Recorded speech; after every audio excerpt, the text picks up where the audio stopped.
Hi, this is Audrey Blair, and you're listening to the Change is Hard podcast, episode 18.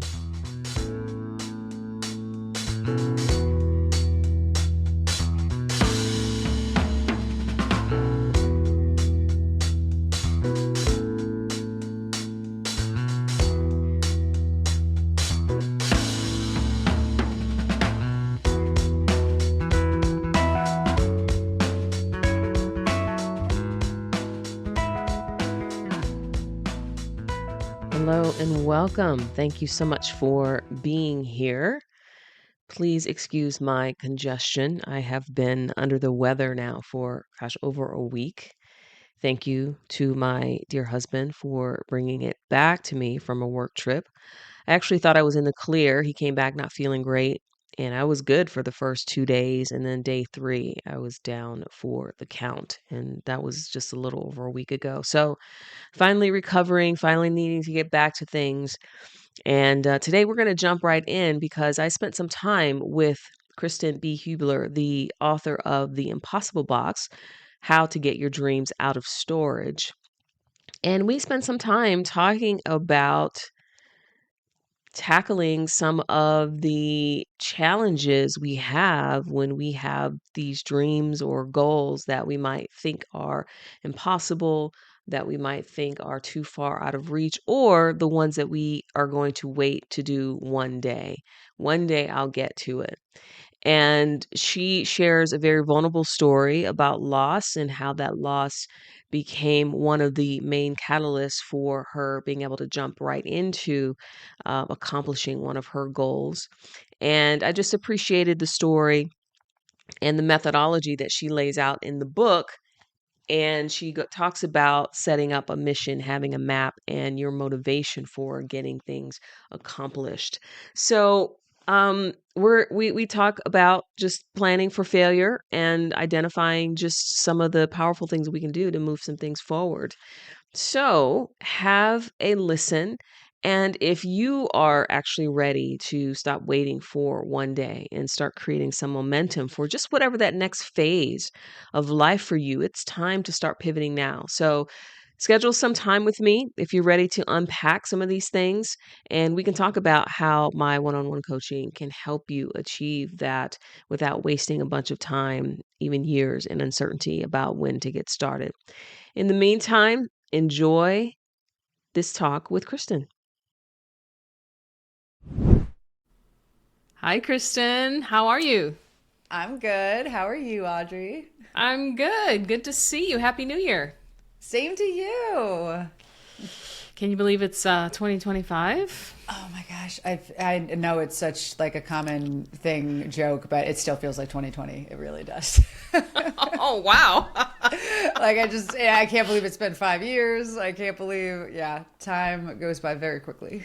Yes, yeah, I know. Well, thank you so much for being here with me. And I'm excited because we are going to talk about your new book, The Impossible Box.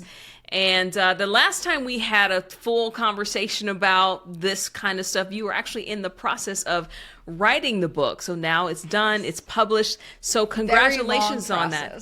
I'm sure. We'll talk about it a little bit. I'm going to show it here because I love the title and I love the illustration.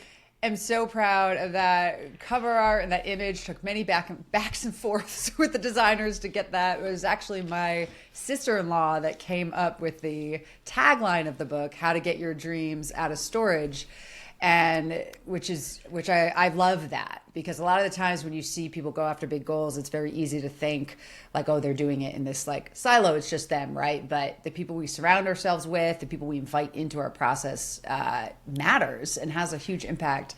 And she came up with that. When she suggested that, it just clicked. And so I love that image of those boxes. I could dive right in and talk about it, or Well, actually, before we dive in, one, I love the idea just because sometimes, especially with some of our big dreams, we get afraid to invite other people in, but sometimes they bring such, just those little key elements to help us along the way, which is cool. But before we dive into that, why don't you just take a moment and introduce yourself?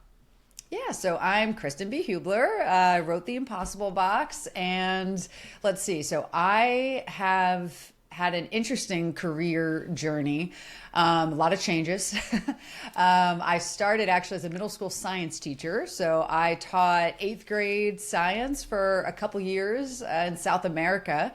And so I came back, when I came back to be closer to my family, I was long story short, I was looking to get a teaching job in New Jersey, and that was taking a while. And so I actually got offered a job at a church as a children's director there. So I managed a lot of volunteers and that whole department for 6 years. And then I came to a point, which I'm sure we'll talk about later, kind of moment that made me reevaluate, where am I going? What am I doing with my life? And that's when I made the shift into corporate training and change management, so a lot of business methodologies, OKRs, lots of acronyms in the business world.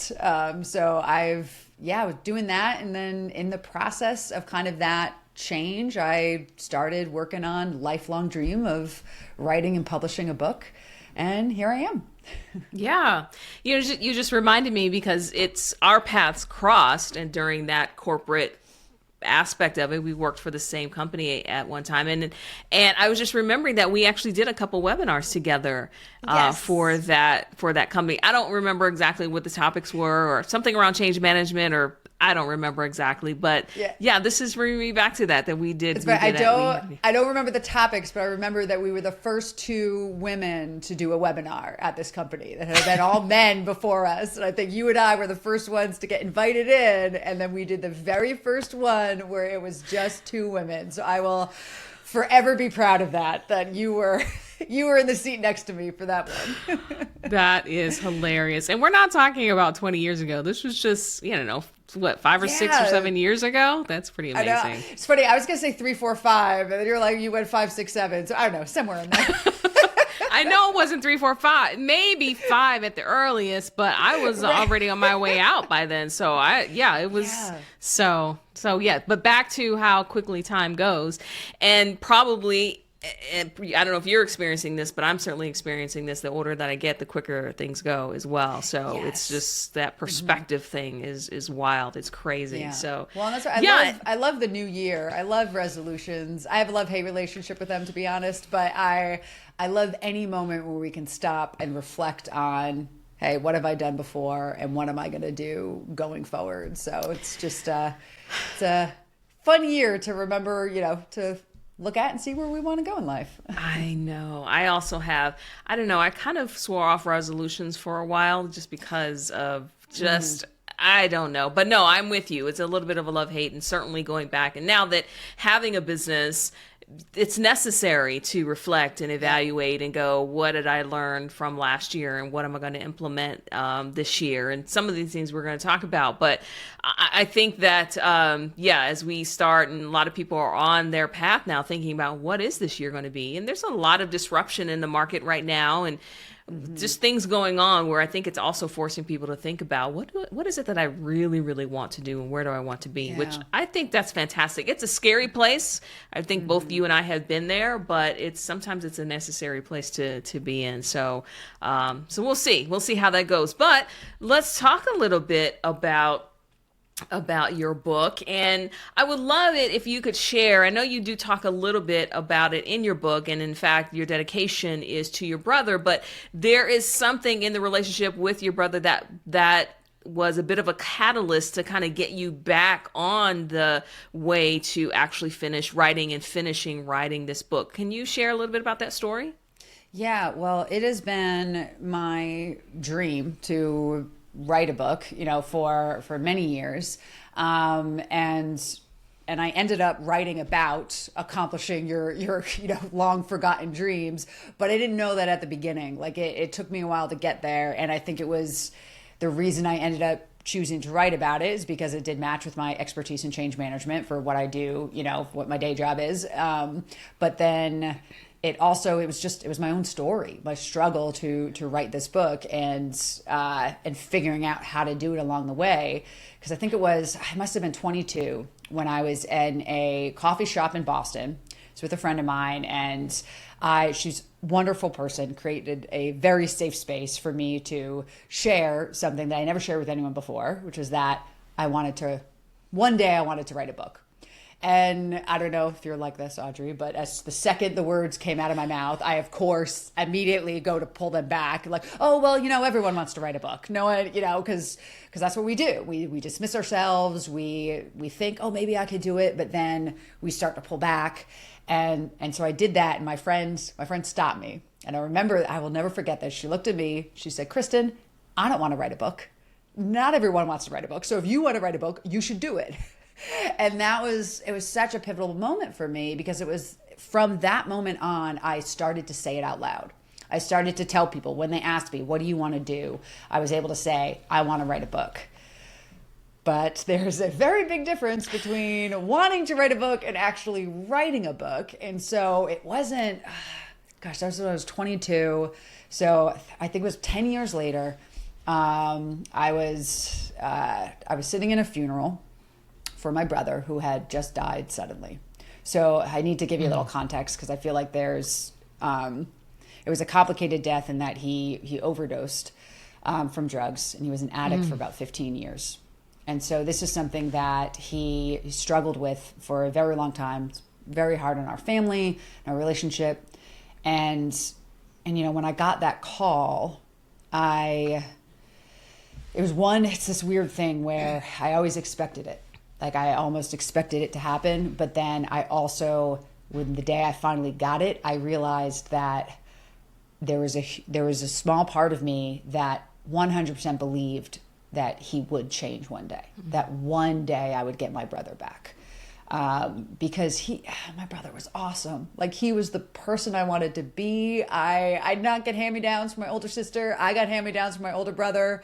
I was such a tomboy growing up. He was my idol. He was a track star, and drugs changed him, took away, well, I believe they kind of stole this future that he should have had, that we should have had as a family. And so when that happened, it was this very stark awakening that you might not get one day.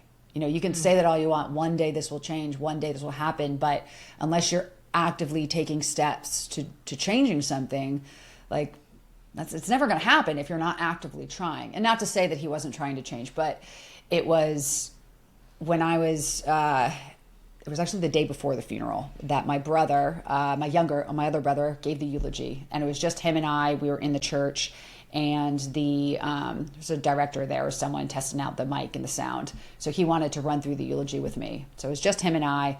And as he's going through, I'm hearing these words for the first time. He said, if there's something you want to change, change it. If there's something you want to do, do it. And they, the first day I'm, of course, sobbing. But then the next day at the funeral, I'm hearing this for now the second time. And I remember sitting there thinking about all of the things that I keep saying I'm going to do with my life. All of the things that I'm like, oh, yeah, one day I would love to travel for work, run a marathon, start my own business, write a book, all of these things. And yet I wasn't taking a single step towards them. And so to me, this was the moment when I woke up. Like, I didn't realize it. And I'm an overachiever. Like, I do a lot in life. So it's not like I didn't realize how asleep I had been with these big dreams, because, the years go on, and if you don't take active steps towards it, then you're never gonna get there. And so that for me was a huge moment, where I started to write. Because you can't have a book if you don't write. Yeah. Right. Very true. So I started to write that day, and it wasn't until a couple years into writing that I figured out what I was even writing about. And that's when the Impossible Box, kind of came to be, because it's this idea that, we have these dreams like writing a book, but if it feels so big, if it feels too impossible to even try, it's like it ends up in the storage box that we put in the attic, right? Mm-hmm. And then it kind of becomes impossible because we never actually try to do it. And so for me, that very first step was saying it out loud. I at least admitted that I, had this dream. But then seeing, having that reminder that life is short, we don't know what tomorrow brings, got me to actually open that box and start going after it. Wow. Well, I really appreciate you sharing that vulnerable story. And it's kind of crazy, and I hope it's okay that I say this, but I think that sometimes those moments, the blessing and the curse of those moments, when we're at maybe a funeral of a loved one and we see those things that you saw, gosh, I may not have, who knows what tomorrow is going to bring. And I have things that I need to unpack and do. I was attending a virtual memorial for a good friend last weekend, and I was texting with a friend that was there, and she goes, gosh, there's so many people here I haven't seen in years. And I thought the same thing. Wow, these times are the times that for good bring people together, but it's the weight of the event that brings it together. But even in those moments, you're going to remember that time and the fact that it was a catalyst for you to kind of unpack what you started and that dream of so many years ago to move forward. And really what a blessing that is, and how he was still able to encourage you, and how he was even still able to be an example for you in his death to go, listen, let's go. You've got some things to do. So I appreciate you. Yeah. What happens to us, right? But we can change what we do with it. And so. Yeah, for sure. So yeah, well, I definitely appreciate that. And having read your book and gone through your book, I had a question about, there were some things that were kind of interesting that stood out to me, just even in the format. And I love know that stuff like this.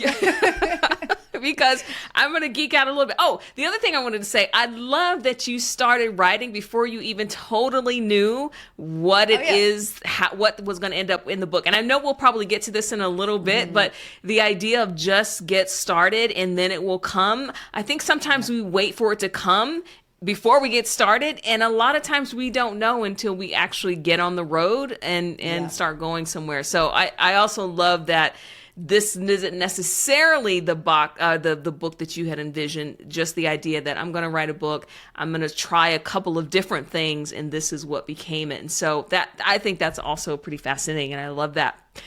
That being said, there's such symmetry and structure in your book because it's 3 sections, and then within each section you have 3 chapters.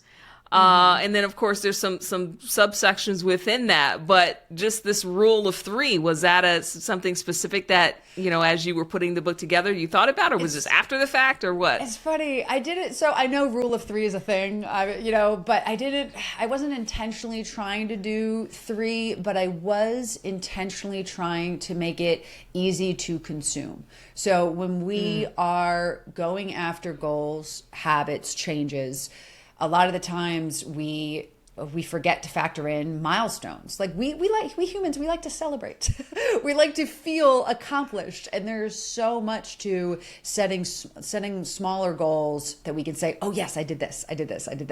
It gives us momentum. It helps us keep going. And so I definitely did that with having 3 different parts and having the smaller chapters and even those subsections. So that way, when you get to the end of the section, you get that little bit of, oh, I did it. I did this, and then you reach a chapter and a part. Oh, I'm in part 2 already. Okay, and so that definitely was intentional. I didn't intentionally do 3 and 3, and then probably 3 subsections. But once it kind of started to fall through that way, I was like, oh hey, let's just stick with it. I like symmetry. Yeah, no, and it worked. And honestly, it worked for me because because if you had written a 100-page, chapter 1, yes, I don't know, you probably would have lost me. Like, I don't know that I would have gotten through it. Well, but just the idea that when you sent it to me, I was able to go through it, go, oh, okay, and read a little bit, put it down. We had holiday coming up, so I took it with me on holiday, so I was able to chunk out a few more pieces and take some notes, and then coming back, I was able to finish it. So it just made it very approachable to me, and so I appreciated that. Well, it's a book for people that have trouble accomplishing their goals. So like, why would I write a giant book that they can't get through? So Yes, I wanted it to yes. be, something that would be a quick win, something that would give you enough information, motivation to start taking steps. So I'm glad that you noticed that and found it helpful. I did. And I also love that in your appendix, you basically took out the actionable steps and created exercises for each of the sections in the book that for somebody to take this through and go, okay, now I got the gist of it. Now what do I do? They can go right to the appendix and for each exercise, go through those exercises. And so I also love that. I hope if you haven't, here's my business advice for you. If you haven't, take each of those and create individual worksheets or downloadable worksheets for I love people. that idea. That is going to get added to my to-do list for this quarter because I thought about adding them within and making it kind of workbook style, but my problem with that and what I wanted it to be easy to read. I wanted someone to be able to pick it up, finish it on a flight, or just read one section at a time if they wanted to, maybe a little bit before bed, a little bit in the morning, right? Taking those small steps. But then the problem is once you get to the end, then you've already forgotten half of what you've read. And so that's why I liked having that there. That you can then go through and remind yourself, oh yeah, Kristen taught me this. I need to do this. And then you can go through those exercises. But love that idea of putting it on my website. Definitely going to do that. Yeah, because I was like, oh, can I go download this and work through these worksheets? So please do, because Yes, I would be great. interested in that for sure. So very cool. Okay, so frame, structure, cool. But let's get into kind of the meat of what it is you talk about. And the 3 sections is part 1 is mission, part 2 is map, and part 3 is motivation. Is that order matter?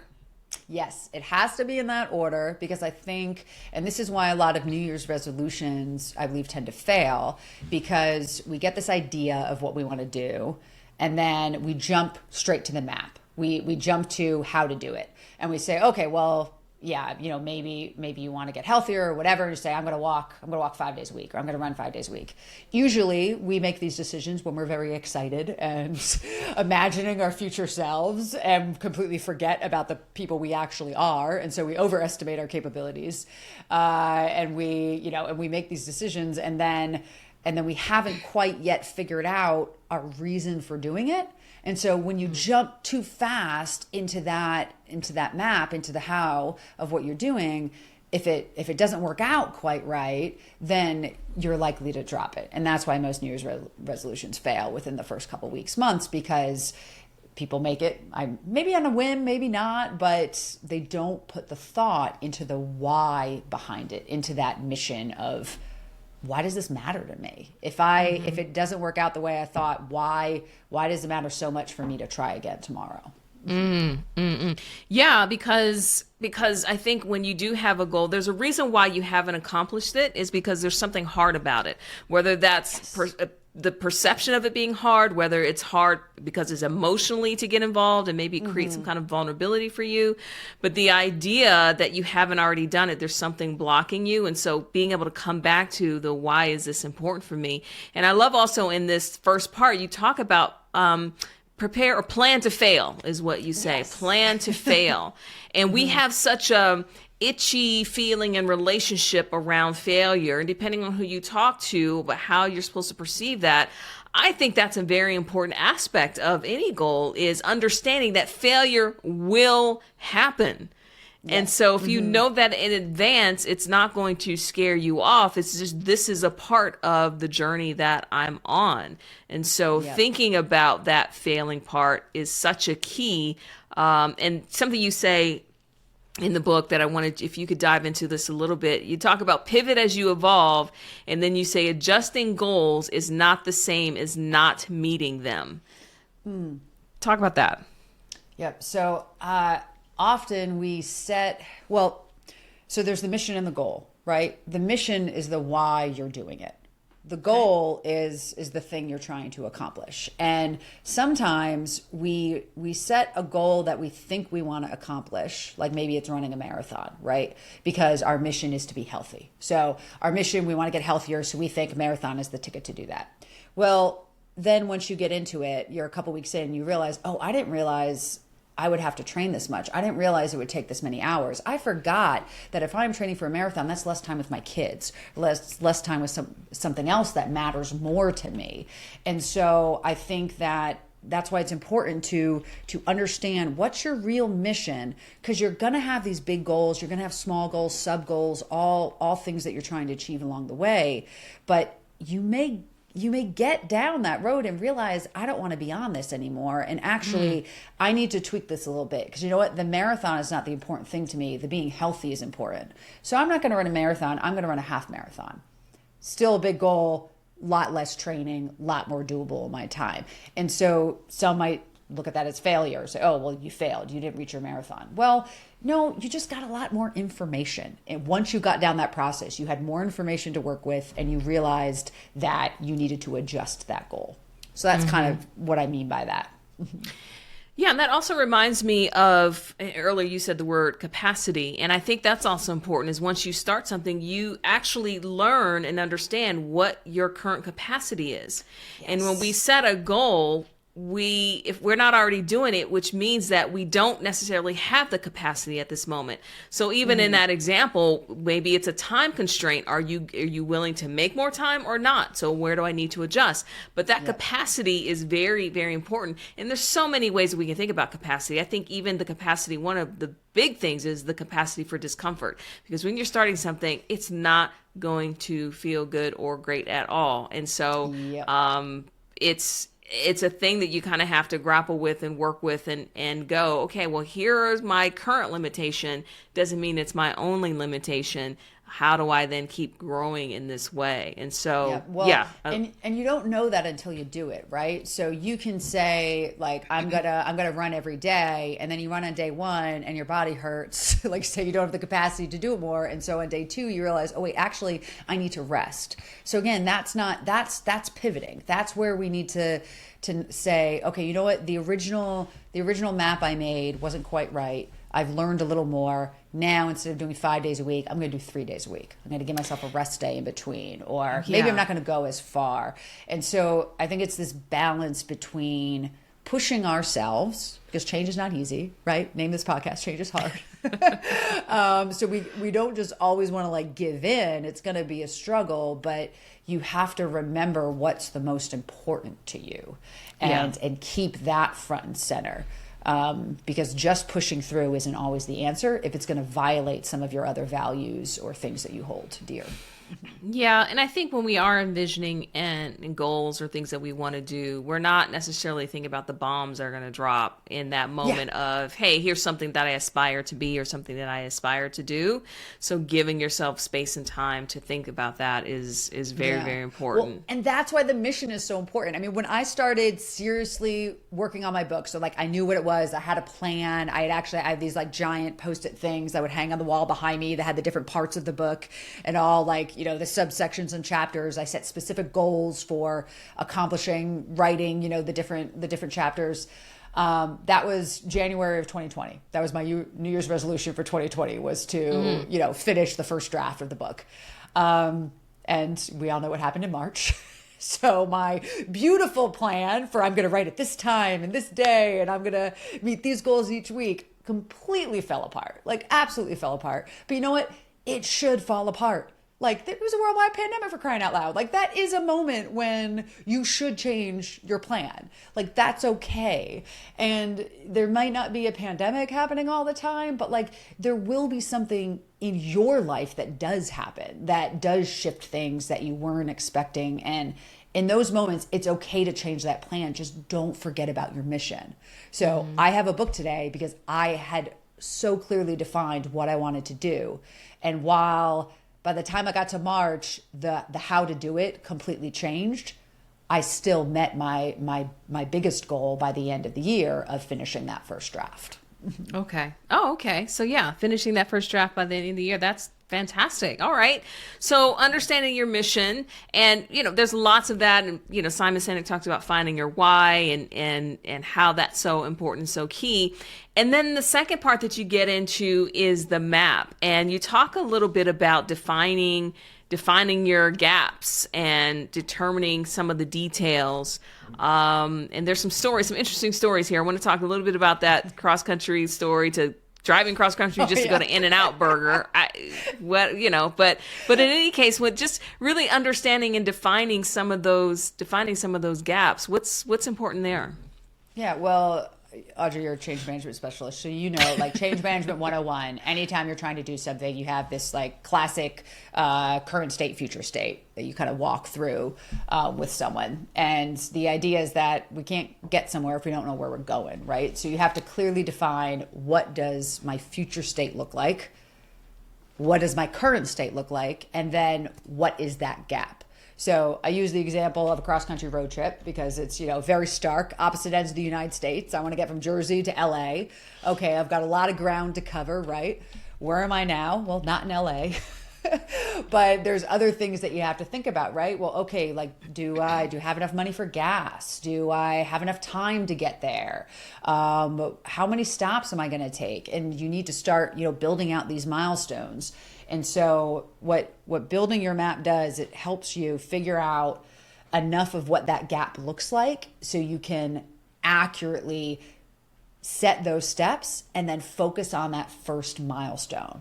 So, when you're doing a big goal, right, that's going to take 6 months, a year. So like it took me from 2020, I published in 2023. So it took me 3 years from when I really started working on it to publish the book. When you have a goal that big, you know where you want to go. I know I want to get to LA, but I need to first focus on that first milestone. Am I going to Chicago first? Am I going to Pittsburgh first? What is a doable distance that I can get to? And then give myself enough time to get there, and then factor in other needs. Sometimes when we set goals, we do it in this like vacuum, like forget that we're a real person that needs to eat and sleep and have fun and and do other things that are not our goal, right? Goals are great, but it's also fun to just do random stuff, and random stuff takes time. So that's kind of this idea. When we make our map, it's getting us to factor in all of those things before we really try to go after it. And then when we start to go after it, remember, it's okay to change it. When you get to that first pit stop, maybe you decide, oh, wait, actually, I don't want to go anymore, or I want to change it. I want to go in a different route. And that's perfectly okay. Mm-hmm. Yeah, well, having driven across the country a few times. Oh, yes, you do your vacations in California, right? Yeah, my family and I have driven across from North Carolina to California to spend. And the reason why we drive is because we're planning to be out there for several weeks, and so we need our car. And you're right, it's about mapping it out, and at each spot, a lot of it you map out very specifically. Hey, this first day, it's important. We need to drive X amount of hours. Let's make sure that happens. And then it loosens up the further you go out, because then we have to factor in for some of the things that might be flexible.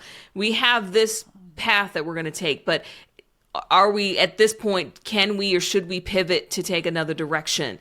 Or I know we were in Arizona, and we saw this sign for like the Museum for Aliens and Dinosaurs. Apparently they were among us at some point. Obviously you made time for the Alien and Dinosaur Museum. Obviously we had to stop to go and see the hidden alien that they had in the museum that you could see. And where they implemented the dinosaurs and the aliens throughout history. Actually, it's really hilarious, because they'll have real historical events, but then they'll have like these aliens and like what was going on. It's really pretty funny. But anyway, I say all that to say, when we were planning the trip, we weren't necessarily thinking specifically about that, but we thought, well, we want to also be open to when things, do we stop? You didn't know about it, right? Yes, you didn't know about the aliens and dinosaurs, and there are things in life that are so good and so worth our time to prioritize, but we don't know what they're going to be yet. But so we need to plan in that flexibility, as you said, to be able to make those spur of the moment decisions. Yeah. And I think a part of that comes back to, and this might be actually in the first part of the book, but giving yourself space and time to think. And Yes. I think that is such an important component. And even thinking about thinking, people get frustrated because they go, well, I've spent an hour and I don't know what I was supposed to accomplish in this hour of thinking time. Mm-hmm. Well, sometimes probably nothing, just giving yourself the space. I mean, when you think about, for you, certainly as you started the writing process, I'm sure when you gave yourself this time to write, did you immediately sit down? Are you one of those prolific people that as soon as your pen hits the paper or whatever? Absolutely not. Okay. Well, and so I think that it's very easy to look at, let's say you block off 2 hours to do something or accomplish something, right? Like for me, it's writing. I'm going to write for 2 hours. And then if I only get 30 minutes, like it takes me an hour and a half to get into that zone or space where I then become fully productive. We far too often look at those 30 minutes at the end and say, well, that's when I worked. The other hour and a half weren't actually doing anything. But it's like, oh no, they were. That hour and a half got you to those 30 minutes where you were in a space where you were capable of doing 2 hours worth of work, right? So that's kind of how I am, where I need to create these strict boundaries for myself, because I never want to do it. As much as I love writing, I never want to do it. Like I have to force myself to like sit down and do it. It's the same with like thinking and strategizing about things. I kind of put it off, but then the second I shut my door, I have a little do not disturb sign that I hang on my door, because my door is glass and my husband is like a puppy sometimes. So like come up to the to the glass to see what I'm doing, and then I'm very easily distracted, so I'll get up and say, oh, want to go for a walk? Okay. Like, so I have a do not disturb sign that I hang on there, that kind of creates this boundary for me, so I can sit in that space and let my mind go where it needs to go. I think I talk about this in the book. So shortly after my brother died, I went to this grief center where it was it's Grief Center in New Jersey. It was great. And we were going through this exercise where they partnered us up, and they asked us to let the other person talk, but to not interrupt them. And then the other person would get a turn. And so rather than this like very natural give and take of a conversation, which I thoroughly enjoy, I felt like I was put in my worst nightmare. So I just was put on stage. And so when they go and he asked me to talk about my brother, I start with the usual stuff that I say, right? So, oh, well, this is how he died. This is what we went through. And then I reached the point where I stopped, because I'm expecting him to say something in return, but he didn't, because he's not supposed to. And then, so I keep talking, and then just giving myself that space to just talk and see what was on my mind. I ended up saying stuff and sharing stuff that I didn't even know I was feeling. And so there is so much power in giving ourselves that just time. Time is an amazing thing. Block your calendar. Make sure your kids are taken care of, whatever it is that's going to distract you, and just sit in it and see what happens. Mm-hmm. Yeah, a couple key things you said there is, one, creating those boundaries and not compromising them. And then as much as you can, have a consistent time or day where you do this, so that your brain will automatically start preparing itself for that Creates time. that cue for you. Yeah. Yes, when it knows that it's coming. And that is so key, because we're not good at just sitting and thinking. Sometimes you'll see or hear, I know, friends, or I'll see it posted somewhere where someone's like, meditation's not for me, and I don't, and because I can't get my brain to calm down. And I'm thinking, that's the point. That's the point. Meditation is not about clearing your head. There are some forms of it where you're clearing but a lot of meditation is just sitting quietly with yourself, but listening to all the chatter that your brain is offering and going, I don't have to act on this. I don't have to do anything with this. I don't have to judge it. I just need to sit quietly and hear and see what in the world is going on. For me, that's sometimes the most effective kind of meditation, is just sitting still and going, let myself process what's happening here. before I can even get into any action. Because when Yeah. you know you're doing something, especially when it's tied to some goal or you're doing, there is sometimes a bit of anxiety or some nervous energy. You have to allow for yourself to just sit and give it time to settle into those moments. And as you do it more consistently, it gets better. But at first, it's so hard. So if you give up, if you give yourself 2 hours and you're like 30 minutes in, I haven't written anything, you've lost those 30 minutes at the end. Yeah. You have to remember that the point is the 2 hours. Like that's your goal. And I think that's the trick, is to give yourself moments like that where you don't have to accomplish anything. There's no goal. There's no I'm going to write 200 pages in this time. No, it's just I have to sit at my desk for 2 hours. That's my goal. And then give yourself the space to see what happens, because if you don't, as you said, you'll be like, "Oh, well, I'm not being productive right now. I'm just going to leave." But you have to have that space. Yeah, and maybe not leave, but also not get on YouTube and not get on Amazon. I mean, those are my I catch myself like shopping and I'm like, what? How did I get here? So yeah. I'll be in the middle of yoga. I'll be like doing a pigeon pose and grab my phone up and start scrolling through social media. I'm like, what am I doing? I'm doing like a 20-minute yoga class. I can't be in this for 20 minutes. Like that's nothing. Exactly. So funny how our brains are just like, no, we don't want to be with ourselves. Let's just find something else to do. Yeah, for sure. That's hilarious. But yeah, you're right. Have that time to think and then understanding that gap. And I also think about that whole capacity thing. Please tell me who was trying to drive across country without planning. So in the book, I think you said they wanted to go from New Jersey, go to California, go through the drive-through, get their in and out, and then drive back. I mean, was that drive back? No stops were planned. No, nothing. So this was my husband and a couple of his friends. Oh gosh! And it wasn't until my sister-in-law, got added to the trip that she nixed the whole drive-through thing. So no, we're staying at least one night in California. They planned in another stop to like visit people along the way. I think I tried to keep it like gender neutral because I didn't want it to be like a. Everyone knew. Everybody knows it's a bunch of guys that are trying to go drive to California, turn around, the drive through and come back. Yes, no. It's like as soon as a detailed-oriented person got added to the trip. Yes. Somebody with some sense. That's hilarious. Yeah, though that's so funny. I hope it was worth it. The first time you try In-N-Out is it's great, but I think I'm retired from In-N-Out. So well, so at the time, this was like many years ago. So this was before In-N-Out was everywhere. You only could get it in California. But I don't know if I've ever gotten a explanation verdict on how the verdict of if the burger was satisfying. But I learned two things from their trip. One was they got back and then like said goodbye and didn't talk to anybody, didn't talk to each other for like 3 weeks, just because it was way too much time with people when you're like 18 years old, right? And then the next was just that like they're glad they did it. It was worth it. It was a fun trip, and I think it's a good reminder too that, you know, I'm glad my sister-in-law got added to the trip. I don't know if they would have all made it. Someone to plan for gas and stops and food and all that, but it's also, you know, not every goal needs to be huge. We all have different reasons for doing things too, and so it doesn't. Sometimes you just want to do something just because you want to do it.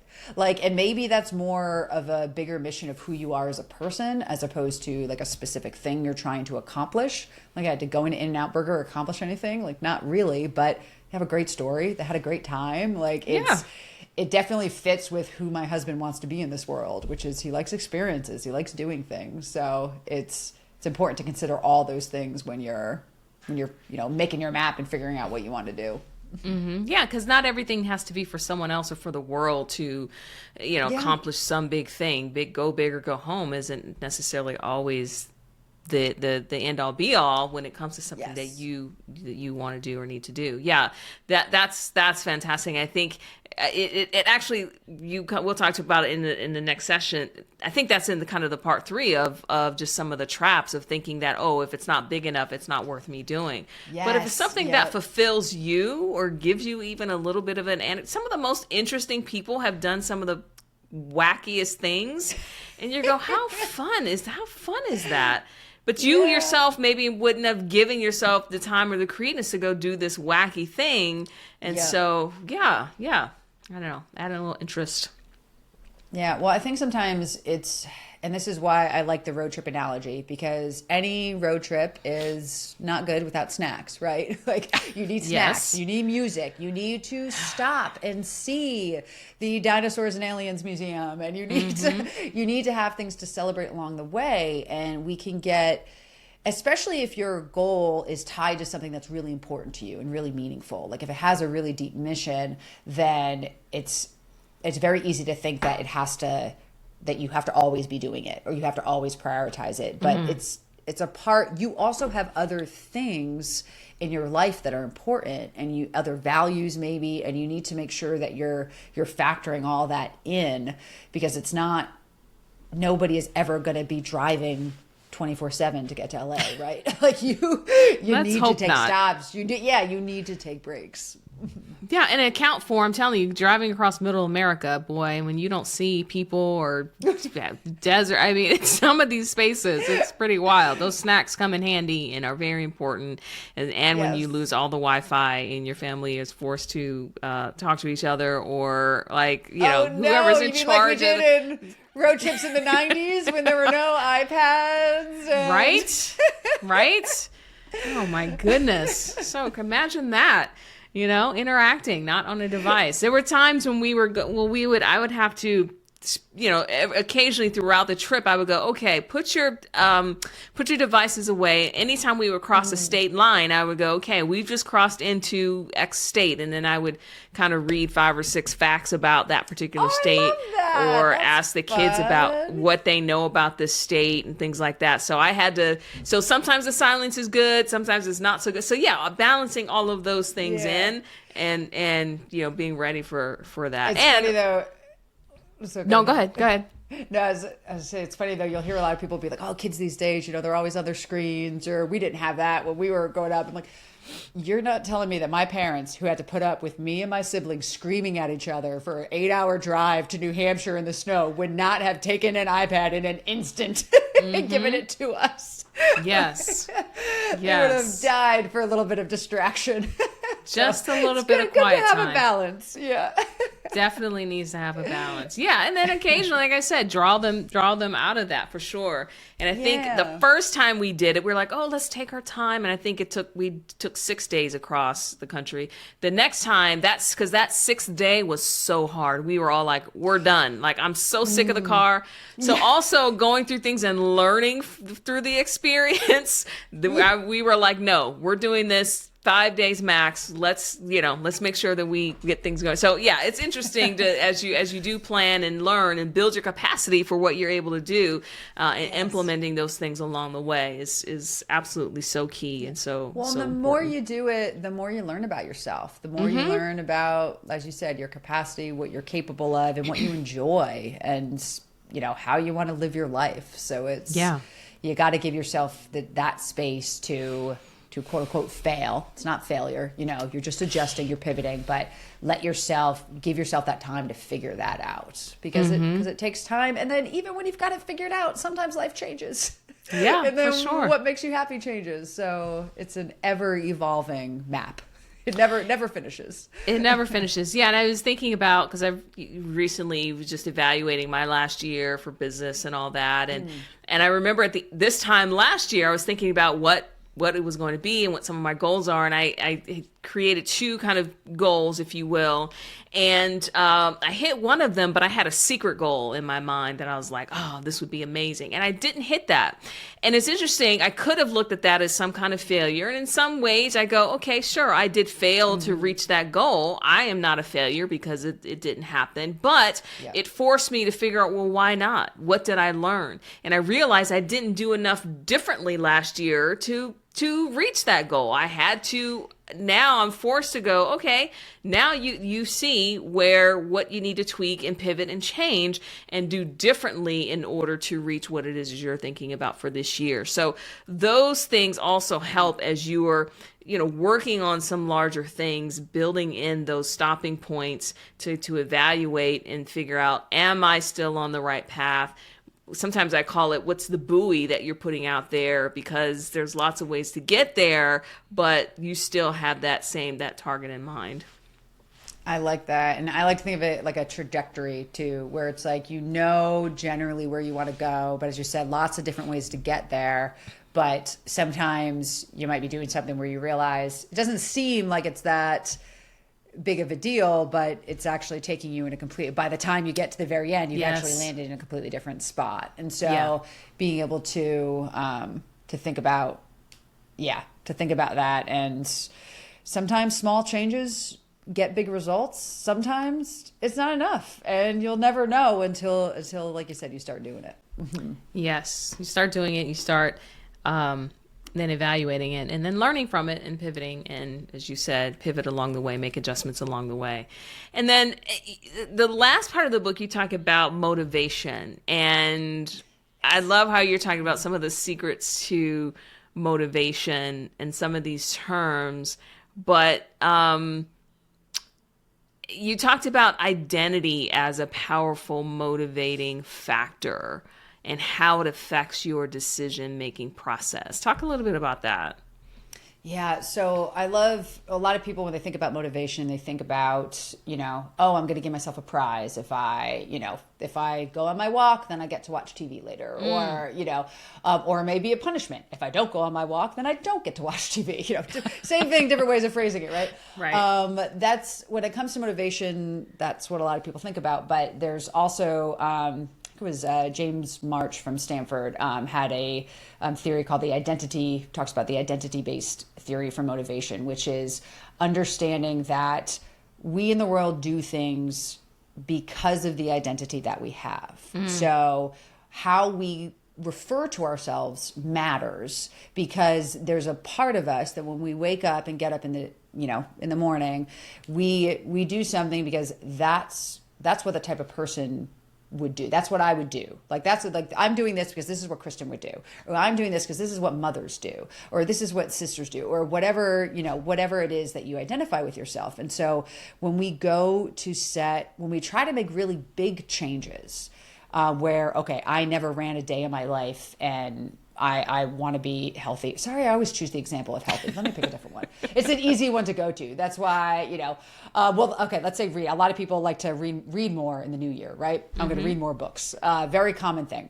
But if you keep doing the same thing that you're doing, if you keep identifying yourself the same way that you've always been, and just try to now do different things being the same person, it's going to be a lot harder to break through that. Whereas if you start to say, I am a reader, I am somebody that reads a lot, right? I'm not just somebody training for a marathon. I am a runner. And you start to think, okay, what do runners do? What would a runner do in this situation? Well, runners run every day, right?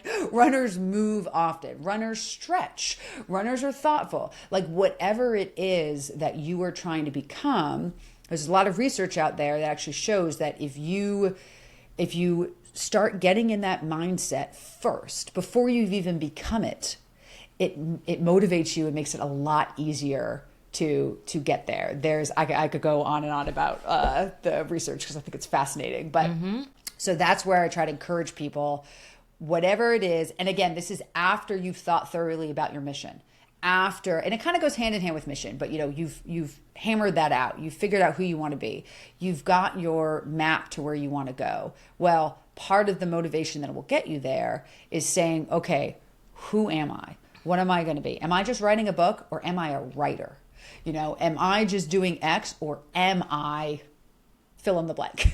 Whatever it is you're trying to do. And then think about what that person does. Do they get up early? Do they, I don't know, maybe it's you want to be a good mother, and to you that's carving out time to talk to your kids.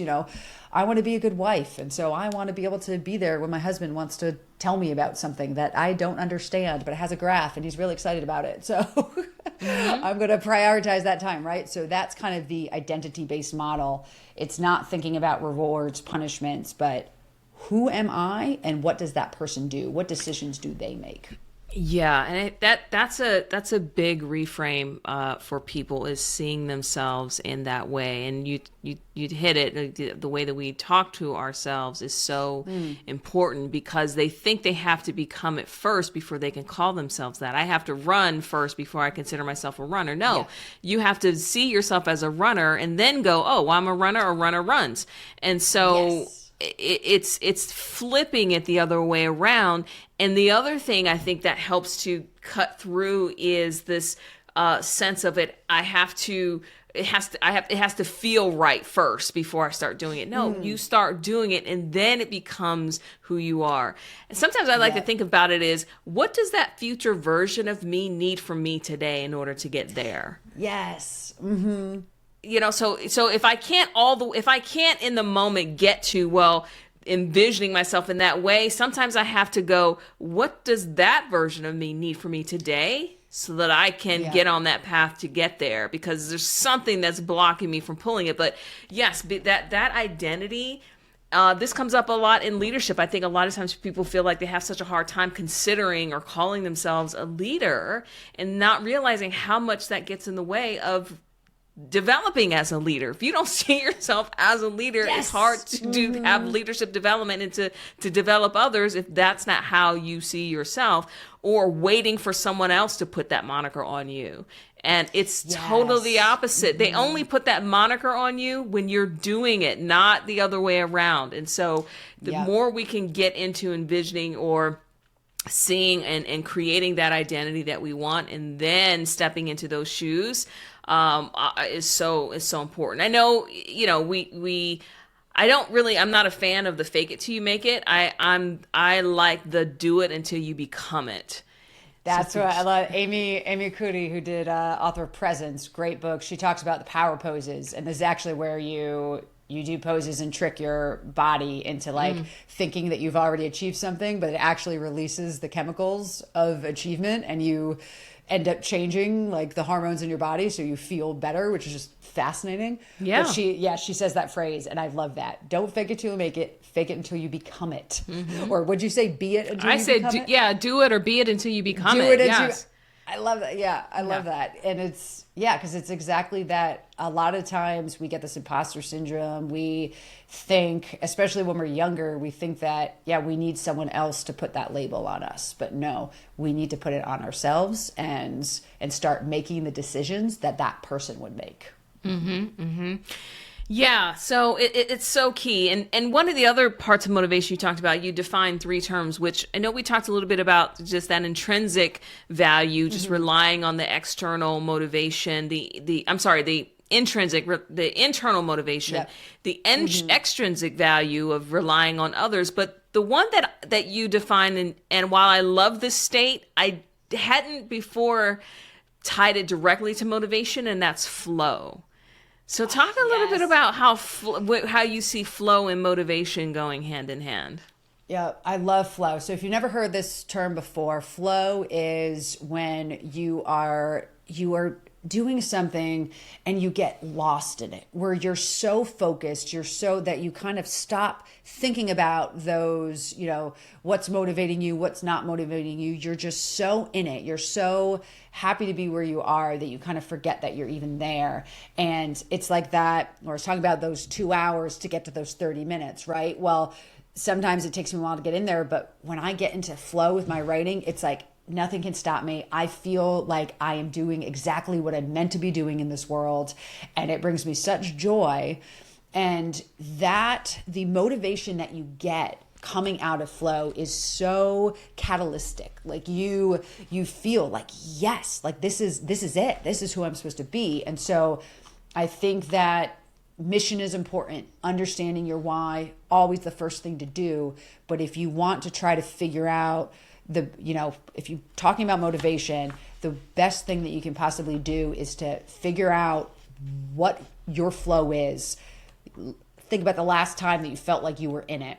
And then what are all the things around that? What did you do that day to be able to get into that state, and then try to recreate that as much as you can, because that's where you're really going to thrive. Yeah, I just want to read from your book here, because I really did like this, how it was written here. When you talk about flow, it's forgetting yourself in a function, and that is the goal when it comes to motivation. You want to create an environment where you are enjoying yourself so much, you forget why you're even there. And I thought, wow, that's, and flow does feel like that. It's like hitting, I know we keep coming back to runner, but hitting that runner's high. It feels so, because in that moment, you know, you're experiencing something, and it can be a motivation. And so, yes, getting back to that. Now, and I guess that is the great state to be in to get some things done. You can't expect yourself to be there all the time, but certainly as a way to motivate in those moments to kind of push you forward. It's fantastic. It's a fantastic sense. Well, and understanding what it takes to get there. Like for me, I realized that as I said, I might need the hour and 30 minutes. It's usually not that long, but I need quiet. I need no interruptions. I need to be able to play music. I'll often play instrumental music. That's part of my formula that allows me to get into that flow state. And so I now know that I need to go through all those other steps to be able to get there. And then once I'm there, I'm great. But also, you can't stay in flow forever. There's laundry to be folded. There's other things to do. So yes. But being able to create that, I think it's a huge motivator, because you just feel so good after it. You're like, man, yes, I am doing what I should be doing. Yeah. Yeah. And it helps you to maintain that consistency as well, wanting to get back to that and get that moment. So yeah. Yeah, great. Well, speaking of flow, I feel like we've been in a flow. We've been hanging out here for a while. I know. I feel like how long is this podcast? I could talk about this stuff all day long. I'm sure. I absolutely love it.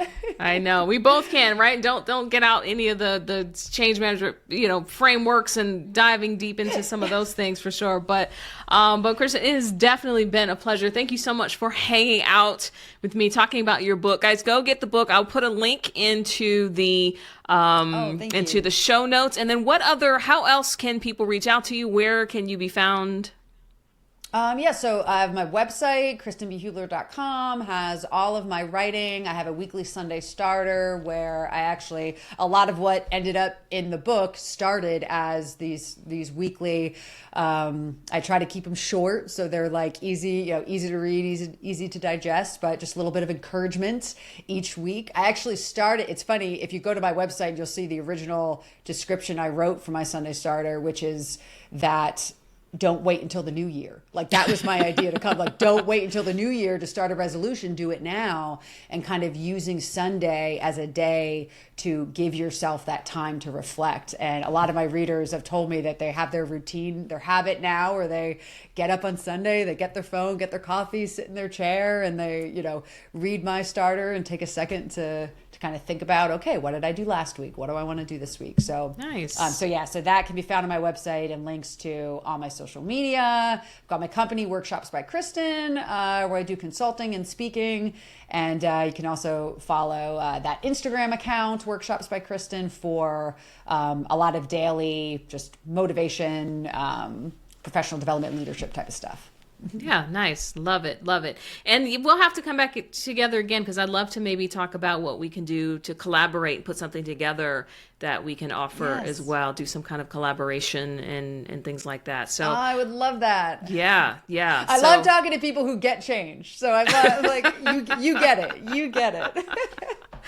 So yeah, we'll have all of that information in the show notes. Again, Kristen, thank you so much for being with me today. I totally appreciate it. It was a lot of fun. Oh, this was great. Thanks for having me.